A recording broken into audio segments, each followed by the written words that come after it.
We continue our ongoing conversation about Pakistan with a leading figure from the opposition, Imran Khan. In the 1980s, he was a huge international cricket star. As captain of Pakistan's team, he led the country to its first and only World Cup victory in 1992. After leaving cricket, he established Pakistan's first cancer hospital in Lahore. In 1996, he turned to politics and founded an opposition party called Movement for Justice. A former member of parliament, he boycotted the recent elections that brought in a new coalition government. I am very pleased to have him here at this table for the first time as part of an ongoing conversation about Pakistan, what many people look at now as one of the crucial countries to watch in its region. So welcome. Thank you. With that, I'm very pleased to have you here and to talk a lot about Pakistan and a little bit about cricket. Tell me what, at this moment, your hopes are for Pakistan, as well as your fears. What's the upside and what's the downside? Well, the downside first. The downside is the war on terror.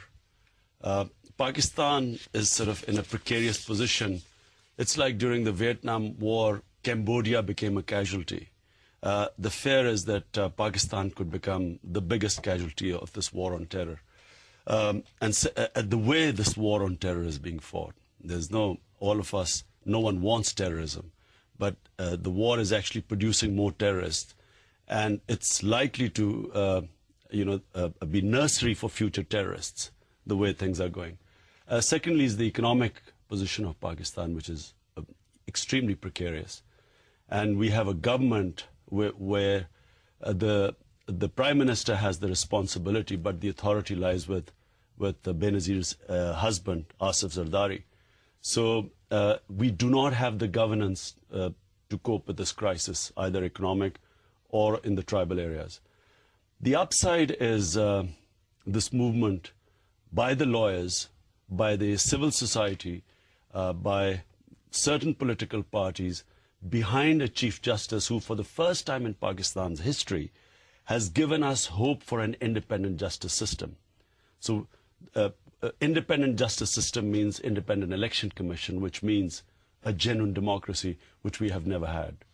How strong is the feeling among the people of Pakistan for change and for democracy and for a stable government that's responsive to the people?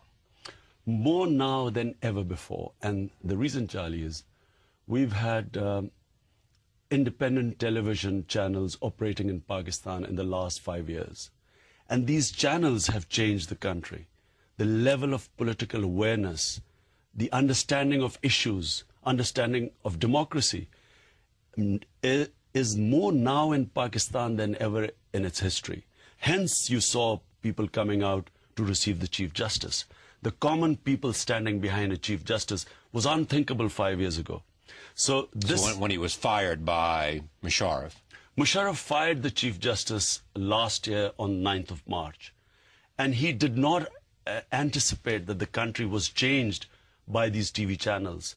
And it was a much more politically aware public than he had anticipated. So the sequence of events that followed really sank Musharraf and raised this Chief Justice to the status of a hero. What's your opinion of Musharraf? You supported him at one time. I think the majority of Pakistanis stood with Musharraf when he first came over and gave a 7-point agenda, which was basically to bring in genuine democracy. His slogan was that I finished sham democracy and I'm going to bring in, usher in an era of a genuine democracy in Pakistan. But all of us felt cheated. After about 3 years, we began to realize that he was like every military dictator the country had, who just used this facade of democracy to actually grab power. If Benazir Bhutto had lived, would you have supported her? Well, you know, Benazir struck a deal with Musharraf. And this was a power-sharing deal backed by the Bush administration, a so-called liberal alliance. I was very against this alliance because I felt that Benazir should be standing with us, the democratic forces in the country, rather than propping up a military dictator. So I opposed this alliance, and I was critical of Benazir. But actually, Benazir's assassination really did what nothing could have. At that time, Musharraf looked unshakable, but it was an assassination that let loose this anger in Pakistan that really sank Musharraf. There was a report, as you well know, by the New York Times in the last week that suggested that the ISI was in some way supporting the militants, and, this is not a new report, and that they had been in communication with the people who bombed the embassy in Kabul. What's the issue about the ISI as far as you're concerned? Well, you know, I, for one, have always felt that what the problem with Pakistan was, who should run Pakistan? Should it be the 160 million people through their democratic representatives, or should it be a military establishment, which is what really ISI means? ISI belongs to the military establishment. So we've been fighting for a democratic Pakistan so that the decisions are taken by public representatives. ISI is perceived as a state within a state because the public representatives have never been in power. Who does it answer to? Does it answer to, did it answer to Musharraf before? Well, theoretically, yes. But did it or not? I mean, Musharraf had said that he was on the side of stamping out the militants. He'd said that he was, in alliance with the war against terrorism, and that therefore he should have been able to control whatever renegade elements of ISI there might have been.